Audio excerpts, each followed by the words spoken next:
Je vais m'adresser rapidement à Moulay, parce que c'est une observation que je me faisais en préparant l'émission.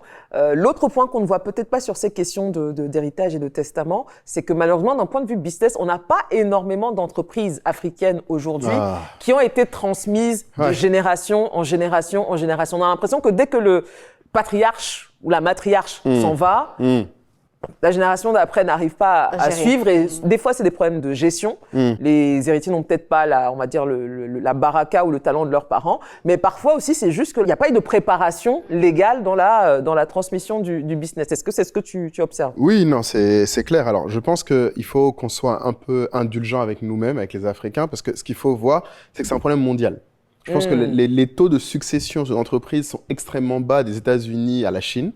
Ah bon, mais j'ai quand même l'impression qu'ailleurs, ils préparent un peu mieux, non? En fait, ce qui se passe, c'est qu'on va dire que le tissu économique aide un peu plus. Par exemple, tu vas avoir en Corée un peu plus la logique des chaebols, où en fait, la gestion d'une société familiale n'est pas gérée que par la famille. Donc, il y a déjà une notion de rôle et de préparation.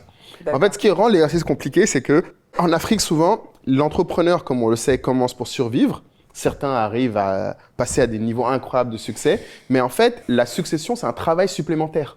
En fait, ce que les gens ne réalisent pas, et je pense que c'est l'exemple qu'on vient de voir là avec tout ce panorama, c'est qu'en fait, c'est un travail.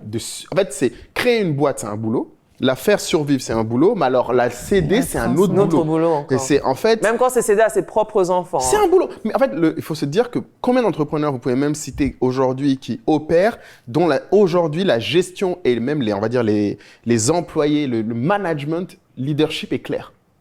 Même en Afrique, c'est compliqué déjà d'avoir des leaders en dessous du leader fondateur ou de la fondatrice qui sont identifiés comme étant des gens capables de reprendre.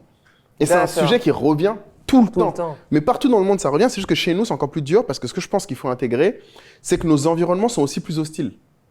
Et parce que malheureusement, les États sont souvent moins impliqués dans les sociétés. C'est-à-dire que la Corée que je donnais comme exemple, l'État coréen est impliqué dans les sociétés coréennes comme Samsung. Donc ils ont tout intérêt à ce que la transmission se fasse correctement. Aussi impliqué. Donc oui, et l'État fait ce travail aussi quelque part. Donc je pense qu'il faut de l'indulgence, même si c'est un travail en se disant il faut que les entrepreneurs y pensent.